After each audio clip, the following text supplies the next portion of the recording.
ದೇವಸ್ಥಾನಕ್ಕೆ ವೀಕ್ಷಕರೇ, ನೀವು ಈಗಾಗಲೇ ಈ ದೃಶ್ಯಾವಳಿಗಳಲ್ಲಿ ನೋಡಿರ್ತೀರಿ. ಒಂದಿಷ್ಟು ಕೂಗಾಟ, ಅರ್ಚಾಟ, ತಳ್ಳಾಟ, ಪರಸ್ಪರ ಒಂದು ರೀತಿ ಜಗಳದ ವಾತಾವರಣವನ್ನು ನೀವು ನೋಡಿರ್ತೀರಿ.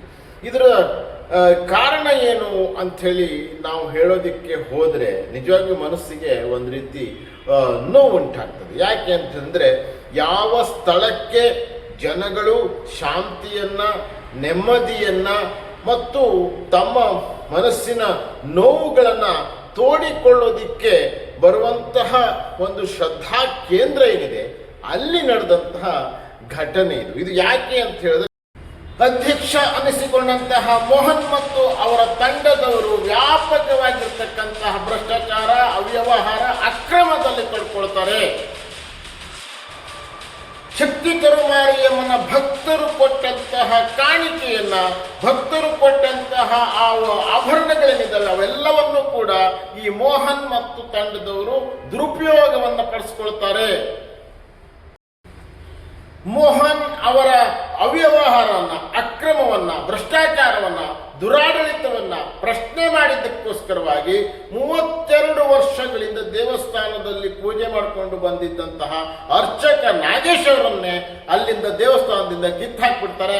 ಜೊತೆಗೆ ಆ ಗೋವಿಂದರಾಜ್ ಅನ್ನುವಂತಹ ಪ್ರಾಮಾಣಿಕ ಕಾರ್ಯದರ್ಶಿಗಳೇನಿರ್ತಾರೆ ಅವರನ್ನು ಕೂಡ ದೇವಸ್ಥಾನದಿಂದ ಕಿತ್ತಾಕ್ಬಿಡ್ತಾರೆ. ದೇವಸ್ಥಾನದ ಕಮಿಟಿ ಹೆಸರಿನಲ್ಲಿ ಇದ್ದಂತಹ ಅಕೌಂಟ್ ಅನ್ನ ಇವರ ವೈಯಕ್ತಿಕ ಹಿತಾಸಕ್ತಿಗಳಿಗೆ ಬಳಸ್ಕೊಳ್ತಾರೆ ಮತ್ತು ಅಲ್ಲಿ ಒಂದು ಪರ್ಸನಲ್ ಸ್ಕ್ಯಾನರ್ ಅನ್ನ ಇಡ್ತಾರೆ.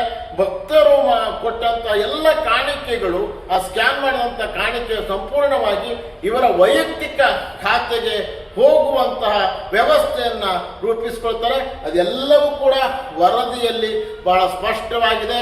ತನಿಖಾ ವರದಿಯಲ್ಲಿ ಬಹಳ ಸ್ಪಷ್ಟವಾಗಿ ಇಲ್ಲಿ ಒಂದು ತನಿಖಾಧಿಕಾರಿಗಳು ಅದನ್ನ ಕೊಟ್ಟಿದ್ದಾರೆ. ತನಿಖೆಯಲ್ಲಿ ಬಹಳ ಸ್ಪಷ್ಟವಾಗಿ ಹೇಳಿದ್ದಾರೆ, ಇವರು ಎಲ್ಲ ಲೆಕ್ಕವನ್ನು ಕೂಡ ಸುಳ್ಳು ಲೆಕ್ಕದ ವರದಿಯನ್ನು ಕೊಟ್ಟಿದ್ದಾರೆ. ಲೆಕ್ಕ ಪರಿಶೋಧನಾ ವರದಿಯಲ್ಲಿ ಅದು ಬಹಳ ಸ್ಪಷ್ಟವಾಗಿ ಗೋಚರ ಆಗಿದೆ. 17ರಿಂದ 18 ಲಕ್ಷ ರೂಪಾಯಿ ಕಲೆಕ್ಟ್ ಆದರೆ ಇವರು ಕೇವಲ 1ರಿಂದ 2 ಲಕ್ಷ ರೂಪಾಯಿ ಮಾತ್ರ ಕಲೆಕ್ಟ್ ಆಗಿದೆ ಭಕ್ತರಿಂದ ಅನ್ನುವಂಥ ಲೆಕ್ಕವನ್ನು ತೋರಿಸಿದ್ದಾರೆ ಅನ್ನುವಂಥದ್ದು ಈ ವರದಿಯಲ್ಲಿ ಬಹಳ ಸ್ಪಷ್ಟವಾಗಿದೆ.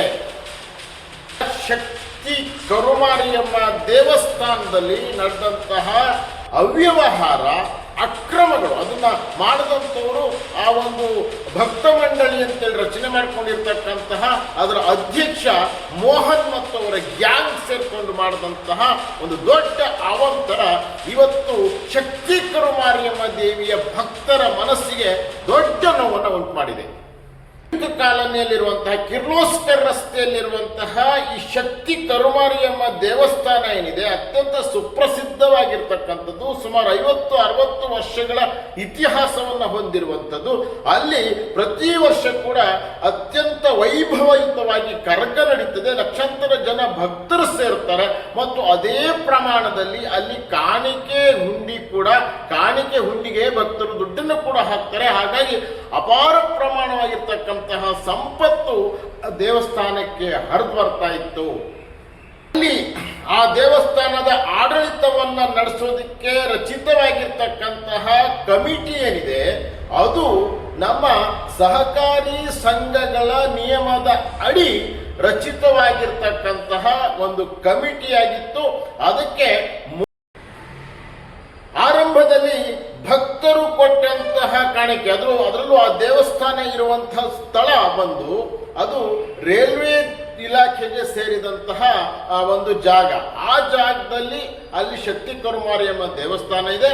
ಅದಕ್ಕೊಂದು ಆಡಳಿತ ಕಮಿಟಿ, ಆ ಆಡಳಿತ ಕಮಿಟಿಯ ನಮ್ಮ ಸಹಕಾರಿ ಸಂಘಗಳ ನಿಯಮ ಸೊಸೈಟಿ ಆಕ್ಟ್ ನ ಅಡಿ ರಿಜಿಸ್ಟರ್ ಆಗಿರ್ತಕ್ಕಂಥ ಒಂದು ಸಂಘ ಇರ್ತದೆ. ಅದಕ್ಕೆ ಅಧ್ಯಕ್ಷರಾಗಿದ್ದಂಥವರು ಮೋಹನ್ ಅನ್ನುವಂಥವ್ರು. ಆರಂಭದಲ್ಲಿ ಎಲ್ಲರೂ ಕೂಡ ಭಕ್ತರು ಆ ಸ್ಥಳದ ಮಹಿಮೆನೇನೋ ಗೊತ್ತಿಲ್ಲ, ಎಲ್ಲ ಭಕ್ತರು ಕೊಟ್ಟಿರ್ತಕ್ಕಂತಹ ಕಾಣಿಕೆಯಿಂದ ದೇವಸ್ಥಾನ ಚೆನ್ನಾಗಿ ಅಭಿವೃದ್ಧಿ ಆಗ್ತದೆ. ಆದರೆ ಬರ್ತಾ ಬರ್ತಾ ಬರ್ತಾ ಬರ್ತಾ ಈ ಮೋಹನ್ ಅನ್ನುವಂಥವ್ರು ಏನ್ ಮಾಡ್ಬಿಡ್ತಾರೆ ಅಂತ ಹೇಳಿದ್ರೆ, ಅಲ್ಲಿ ಸಂಗ್ರಹ ಆಗುವಂತಹ ಭಕ್ತರು ಕೊಟ್ಟಂತಹ ದುಡ್ಡನ್ನ ತಮ್ಮ ವೈಯಕ್ತಿಕ ಹಿತಾಸಕ್ತಿಗೆ ಬಳಸ್ಕೊಳ್ಳೋದಿಕ್ಕೆ ಆರಂಭ ಮಾಡಿಬಿಡ್ತಾರೆ. ಅಲ್ಲಿ ತನಕ ಎಲ್ಲವೂ ಚೆನ್ನಾಗಿ ಇರ್ತದೆ.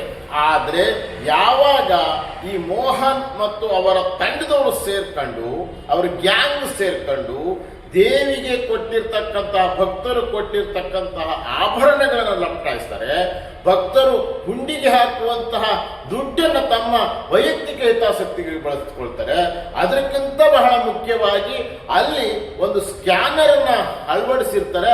ಆ ಸ್ಕ್ಯಾನರು ಅಲ್ಲಿರ್ತಕ್ಕಂತಹ ಒಬ್ಬ ಜವಾನ ವೈಯಕ್ತಿಕ ಅವನ ಖಾತೆಗೆ ಆ ಹಣ ಹೋಗ್ತಾ ಇರ್ತದೆ. ಆ ಹಣವನ್ನ ಇವರು ಅಧ್ಯಕ್ಷರು ಎಂದು ಟೀಮ್ನವರು ಅದನ್ನ ದುರುಪಯೋಗ ಪಡಿಸ್ಕೊಳ್ತಾ ಇದ್ದಾರೆ ಅಂತೇಳಿ ಭಕ್ತರು ಆರೋಪವನ್ನ ಮಾಡ್ತಾರೆ.